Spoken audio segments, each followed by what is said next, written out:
Okay, இது டே 1.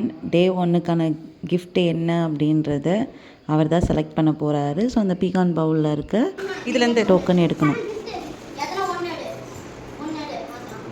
அது open பண்ணுங்க. எத்தனை 29 ஸோ இப்போ டோக்கனில் 29 வந்ததுனால 29 எந்த பேப்பரில் இருக்கோ அது அவருக்கு.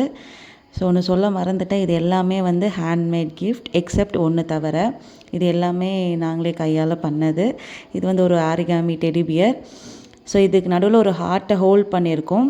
அந்த ஹார்ட்குள்ளே ஒரு சின்ன பேப்பர் இருக்கும். அந்த பேப்பரில் உங்களுடைய லவ்ட் ஒன்க்கு நீங்கள் என்ன மெசேஜ் தர விரும்புகிறீங்களோ அது எழுதலாம்.